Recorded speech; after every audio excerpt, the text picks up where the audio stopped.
Producer சொல்லியிருந்தாரு. உடனே thanks சொல்லியிருந்தாரு. அது தெரியல.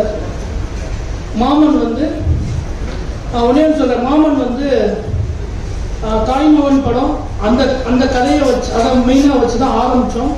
ஆனால் அது எல்லா உறவுகளுக்கான படமாக வந்து சேர்ந்துருக்கு. ஆரம்பிச்சது ஒரு தாய்மகன் கதையை ஆரம்பித்தோம்.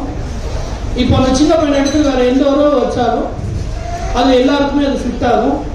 ஸோ ஒரு எல்லார் குடும்பத்தில் நடக்கிற விஷயங்களை அண்ணன் வந்து ஒரு கதையாக செம்மையாக ஒன்று பண்ணி வச்சுருந்தாங்க. அண்ணன் கூப்பிட்டு எனக்கு சொன்னப்போ நானும் விழுந்த மாதிரி ஒரு அதே மாதிரி ஒரு திரும்ப பண்ணக்கூடாதுன்னு நினச்சிட்டே இருந்தேன். அப்போ இப்படி ஒரு கதையை கேட்டப்போ அது எனக்கு ஒரு பயங்கர சர்ப்ரைஸாக இருந்தது. ரொம்ப கனெக்டடாக இருந்தது. எனக்கு ரொம்ப சேலஞ்சிங்காகவும் இருந்தது. ஸோ அதை சூஸ் பண்ணி அதை அதுக்கப்புறம் எழுத ஆரம்பித்தோம். அது ஒரு நல்ல கதையாக வந்து நல்ல ஒரு அண்ணன் சொல்லவும் அண்ணனும் ரொம்ப பிடிச்சிருந்துன்னு சொன்னாங்க. அண்ணன் நிறைய இதில் இருக்க முக்கியமான மூமெண்ட்ஸ் எல்லாமே அண்ணன் எனக்கு சொன்னதான். அதை வந்து சரியாக செஞ்சுட்டேன்னு நினைக்கிறேன்.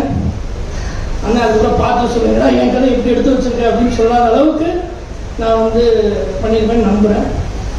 எனக்கு நான் வந்து ரொம்ப முக்கியமான தேங்க்ஸ் சொல்லணும்னா press media, YouTubers, meme creators.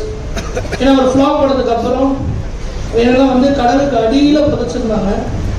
நான் விலங்குன்னு ஒன்று எங்கள் அண்ணன் மதன் அண்ணனும் ஐயப்பனும் தான் எனக்கு இவ்வளோ பெரிய ஒரு வாழ்க்கையை கொடுத்து என்னை வந்து திரும்ப கொண்டு வரப்போ அது எப்படியாவது ஒரு சின்ன வெப்சீரிஸ், தமிழோட வெப்சீரிஸே இல்லை, ஒரு சின்னோட வெப்சீரிஸ் இவங்க எப்படி பார்த்து ரிசீவ் பண்ணி ரசிக்க போகிறாங்கிறப்போ அந்த ப்ரெஸ் ஷோவில் வந்து அந்த விலங்குக்கு வந்து உயிர் கொடுத்து எனக்கு வாழ்க்கை கொடுத்தது வந்து ப்ரெஸ் பீப்புள்ஸும் யூடியூபர்ஸும் மீம் கிரியேட்டர்ஸும் மட்டும்தான்.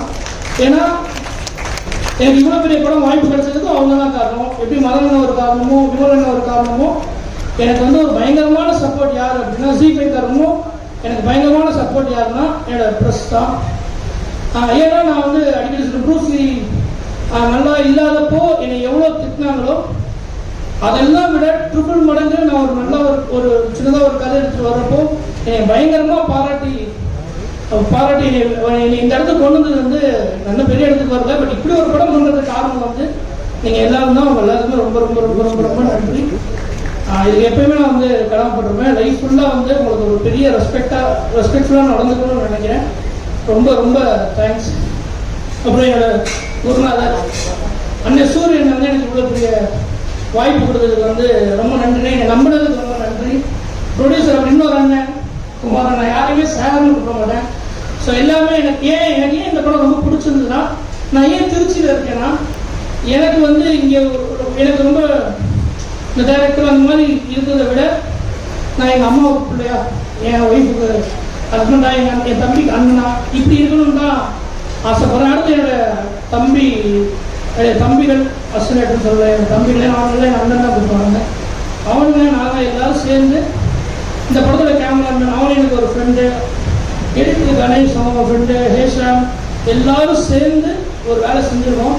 அதை நீங்கள் பார்த்துட்டு அது எப்படி இருக்குது ஓவர் ஹைப் பண்ணுறாங்க, நல்லா இருக்குது. எனக்கு கொஞ்சம் பயமாக தான் இருக்குது. நீங்கள் எல்லாம் பார்த்துட்டு உங்களுக்கு என்ன தோணுதோ, எப்படி என்னை விலங்குக்கு ஒரு சப்போர்ட் பண்ணீங்களோ அதே மாதிரி சப்போர்ட் பண்ணுங்கள். எல்லோரும் இந்த படத்தை ஒவ்வொருத்தருக்கு டெடிகேட் பண்ணாங்க. நான் நிறைய என் ஃபேமிலியை ஹெல்ப் பண்ணிட்டேன். இந்த படத்தை என் ஒய்ஃப் டெடிகேட் பண்ணுறேன்.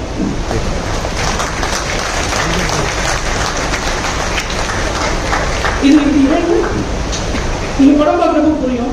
ஏன்னா மன்னிப்பு கேட்கணும்னு சொல்லுவாங்கல்ல, ஒருத்தர் சின்ன சண்டை போட்டால் அப்போ என் ஒய்ஃப் சார்